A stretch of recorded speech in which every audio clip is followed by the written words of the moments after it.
you've been in tons of documentaries, movies, you've been doing interviews for a long time, but really it's taken off in the last year. And you said, because now we have evidence about a lot of things that you're working on, the things that you've been believing for so many years that you knew worked for you, and you saw transformation with yourself. We're not going to go into your accident because that's in the last interview. But now we have proof and evidence and science backing all this. And how did that start to happen? Yeah, it's a great dialogue because I think this is a time in history where it's not enough to know. This is a time in history to know how.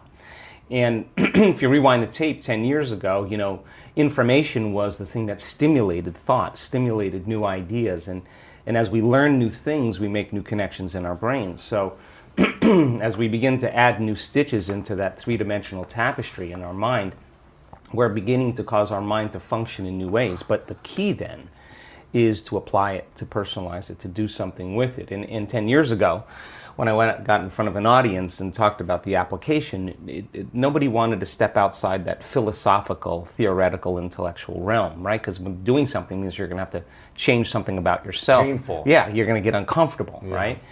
And I think we're in an age of information, and in an age of information, ignorance is a choice. And because of technology, we have access to so much content, and information creates awareness. And awareness is consciousness, and you can't have consciousness without energy. They work together. So there's an energetic change, I think, that's taking place in the world right now where people are so informed that old models, old paradigms are beginning to break down, whether it's the medical model or the religious model, the education model, journalism, the economy, you know, politics. It's all beginning to come to the surface because something else has to come out. And I think that one of the things that people are realizing is that you don't have to be a Buddhist monk to do this or a nun with 40 years of devotion. You just got to understand the formula. And just like any skill or anything you learn, you got to go from thinking to doing to being. You got to take knowledge, you create the experience, and if you keep doing it over and over again, you start getting a skill or you start getting wise about how to do it. And you know that you know how to do it. Well, in the last 10 years, we have assembled a scientific team. And let's see if you can really make significant brain changes. I don't want those changes to just be in your mind. I want them to be in your brain. I want to be able to see before and after pictures to say, that person has a significant change after a traumatic brain injury or anxiety or depression or a cyclic mood disorder or a stroke. We want to see that there's been significant change. At the same time, let's measure your brain in real time and let's look to see what that transformation process looks like. And in the discovery, Lewis, of that process, we gained so much knowledge about what that transformational process looks like. In other words, I can tell you without a doubt that if you're analyzing your life right now within some disturbing emotion, that 100% of the time you're going to make your brain worse. If you think about your life, if you're stuck in an emotion, like you're frustrated, you're angry, you're fearful, resentful, and you're thinking within that emotional state. In other words, you can't think greater than how you feel. That means then you were thinking in the past because those emotions are a record or residue of the past. So we see people in the process of change that are analyzing in duality or polarity. That kind of drives the brain into higher states of arousal and further away from true change. So we've done thousands and thousands and thousands of brain scans, and we now know that there's a formula to create greater brain coherence, greater brain efficiency, to make your brain work better. And when your brain works better, you work better. At the same time, it requires a clear intention and an elevated emotion to begin to change your energy and to change your life. And nobody changes until they change their energy, right? So then how do you get a person out of resentment, frustration, into joy and freedom why would they feel grateful or joyful or free if the experience hasn't happened? So most people are spending the majority of their life waiting for something out there to take away their emptiness or pain or the resentment in here. Well, if they're waiting their whole life in separation or lack, then and we create reality, then the lack is driving certain thoughts, which is creating more separation and more lack. So teaching people then to begin to condition their body emotionally before the evidence takes place in their life is breaking a significant habit, right? Yes. So instead of living by cause and effect, now we're beginning to cause and effect. So the moment you start feeling whole and grateful, we now know your healing will begin at that moment. Yes. The moment you start feeling worthy and abundant, your wealth is coming. You know, you're generating a certain amount of energy, a certain amount of wealth. And so How does someone feel worthy, though, if they've always been told they're not worth it? yeah, well, so let me Or that's the story they tell Yeah, themselves. yeah. Like, I'm not worth it because Yeah. she didn't say yes when I asked her on a date. Right. Because he broke up with me, because I got Yeah. fired, because my parents left me. How am I worth it when Yeah. there's so much evidence or story Right. around a negative Well, thing? let's stop telling the story of your past and let's start telling the story of your future. And people who aren't defined by a vision of the future, for the most part, are left with memories of the past.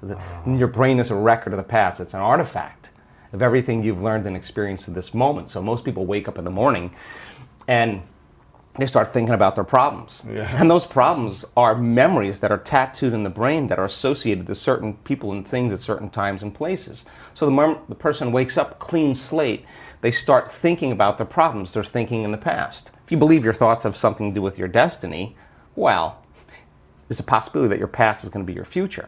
Every one of those problems has an emotion associated with it. So then the moment you start recalling the problem, you start feeling unhappy. Now your body's in the past, because thoughts are the language of the brain and feelings are the language of the body. And how you think and how you feel creates a state of being. So people reaffirm their identity based on the past, right? And it turns out that the redundancy of doing that, conditioning only requires an image and an emotion. And most people are unconsciously conditioning their body into the familiar past, into the known. So now if you're in the familiar past and in the known, you're going to crave the predictable future. Right. That's the known as well. And there's only one place where the unknown exists, and that's the eternal present moment. That's the sweet spot of the generous present moment. So you gotta labor to get that person beyond the emotions that keep them tacked or anchored to the past. And yes, it takes an effort to do that, but if you keep working with the formula, you'll reach that elegant moment where there's a liberation of energy. And now your body, as the unconscious mind, the objective mind, is not believing it's living in the same past experience 24 hours a day, because you're liberating the body from that emotional state. So you ask a person, why are you so unhappy? Why are you so frustrated? Why are you so resentful? The moment you ask that, their brain is going to associate that emotion to a past event. To a memory. To a experience. memory. Yeah. That's because they have nothing to look forward to in their future. So if you're not being defined by a vision of the future, it just means to me that you're more in love with your past than you are with the future. So how do you teach people to believe in a future that they can't see or experience with their senses yet, but they've thought about enough times in their mind that their brain is literally changed to look like the event has already occurred? The latest research in neuroscience says that's absolutely possible. We know that. And how do you teach a person to select a new possibility in their future and begin to emotionally embrace that future before it's made manifest to such a degree that their body, as their unconscious mind, is believing it's living in that future reality in the present moment, and they're signaling new genes and new ways ahead of the environment. Now, till their body begins to change to look like the event has already occurred. We've proven that that's possible. Now think about this. So the more you think about your desired future, the joy, the gratitude, the feelings you want to have that are more positive, the more you think about it as a future thing happening, the more your body shifts now. Exactly. So your body is believing it's living in that future reality in the present moment. Now think about this. The stronger the emotion you feel from some condition in your life, the more altered you feel inside of you, the more you narrow your focus on the cause, and the brain freezes an image and takes a snapshot. And that memory now is embossed in the brain. It's branded in there. So then people think neurologically within the circuits of those past experiences, and they feel chemically within the boundaries of those emotions. And the stronger the betrayal, the stronger the trauma, the more the body's living in the past, right? Crazy. So how do you reverse that? So now, if you truly got passionate about a future, we've all done this. You get a wild idea in your mind and you start holding on to that vision and you're preoccupied with it. all of a sudden the thought in your mind becomes the experience, and you start feeling the energy of the future. Yeah. Now, the stronger the emotion you feel from that vision, the more you're going to pay attention to the picture in your mind, and now you're remembering your future. And vice versa, the stronger you pay attention to the feeling of the past pain, you're going to create the pain in this moment. Exactly. So it requires a coherent brain, and we now know that there's a formula for that, and we've got beautiful research to show that people can do it. They just have to practice. And it requires a coherent heart, because resentment, frustration, impatience creates a very incoherent heart. Yeah. And when that heart becomes incoherent, you stop trusting yourself. There's no energy there. You stop trusting in your future. Wow. So then, if there's physical evidence in your brain and body, physical evidence to look like the event has already occurred, it's quite possible you'll be thinking neurologically within the circuits of your future, and you'll begin to feel chemically within the boundaries of that emotion of your future. And how you think and how you feel is your state of being. And now your state of being is living in the future instead of the past. Now, the moment you disconnect from the emotion of your future because of traffic or some coworker or your ex or whatever people come up with, now you're back to the energy of your past. And now you're going to start looking for it, analyzing, why hasn't it happened? Well, if you're feeling the emotion of your future, why would you look for it? Because you would feel like it already happened, and that is the place where the magic happens. So then you can't just do this, get up, and then return back to your old state of being.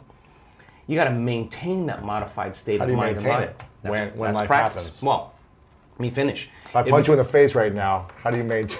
Well, of course. I mean, we all take blows in our lives, Yeah. and we all react emotionally. But the question is, how long are you going to react? Right. So then, if you can't mediate and regulate your emotional reactions, and those emotions linger for days, that's a Years for some people. mood, and then months, temperament, years, personality trait. So then the person's personality is literally based on the past. But they Crazy. don't know that because they're doing it over and over again, and it becomes a subconscious program. So now, if it requires a coherent brain and a coherent heart, then we have to train people how to self-regulate. So we've done thousands and thousands of measurements. We've partnered with the Heart Math Institute to teach people how to create and sustain heart coherence.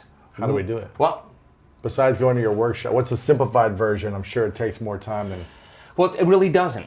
It really doesn't. It just requires getting still, closing your eyes, putting your attention on your heart, changing your breath so that you move into the present moment. And when you slow your breathing down, you slow your brainwaves down. When you slow your brainwaves down, now you're accessing your autonomic nervous system. So then you train a person how to open their heart and feel an elevated emotion. And it takes a little practice. And just like a flower that takes time to bloom, it takes a little bit of time. But if you work in trading the resentment, the frustration, or the impatience for gratitude, appreciation, and thankfulness, and you keep at it, they'll come.